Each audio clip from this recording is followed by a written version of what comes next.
In order to discuss an angle measured in standard position, first let's define a ray. A ray is a portion of a line that starts at a point V and extends infinitely in one direction. The starting point V of the ray is considered to be its vertex. So here we have a line with a vertex V where our ray is going to start at V and extend infinitely in one direction, giving us a portion of this line.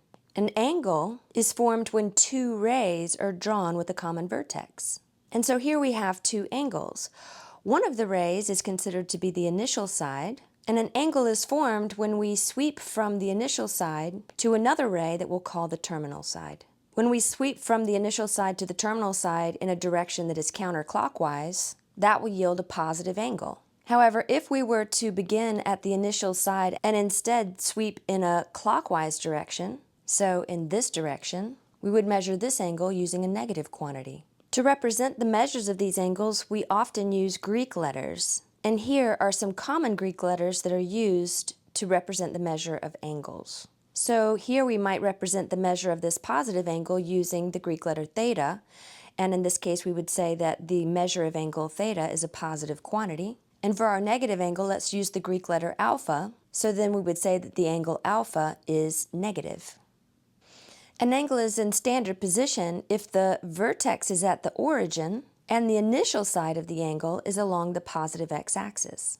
So here we would need the vertex point to be situated at the origin, the initial side along the positive x-axis, and we can either sweep that terminal side counterclockwise, which would yield an angle that is positive, or we could sweep our terminal side clockwise, which would yield an angle that is measured with a negative quantity. Either way, these angles would be considered in standard position because the vertex is at the origin and the initial side is along the positive x-axis.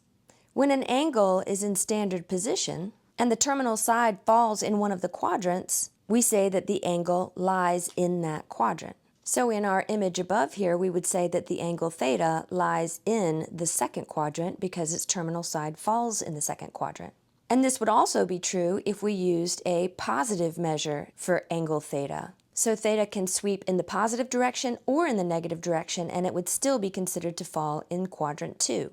But if an angle in standard position has a terminal side that's either on the x-axis or on the y-axis, so let's look here as if our terminal side is on the y-axis. Let's also say that we sweep out this angle counterclockwise so that the measure of angle theta is positive. Since that terminal side lies on the y-axis, we would say that that angle theta is quadrantal. For example, let's draw two angles that are in standard position and have a positive measure.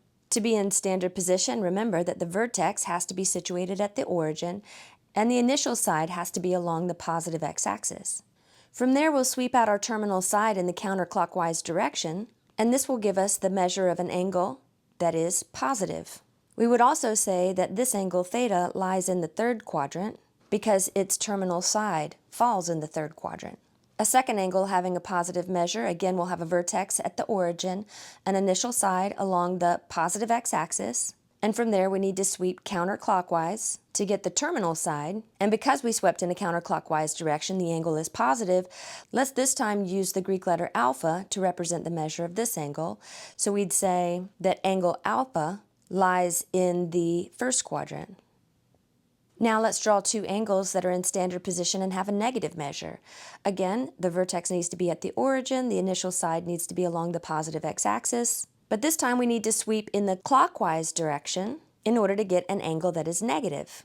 Let's use the Greek letter beta to represent this negative angle, and because beta's terminal side lands in the fourth quadrant, we would say that beta lies in the fourth quadrant, or just that beta is in the fourth quadrant.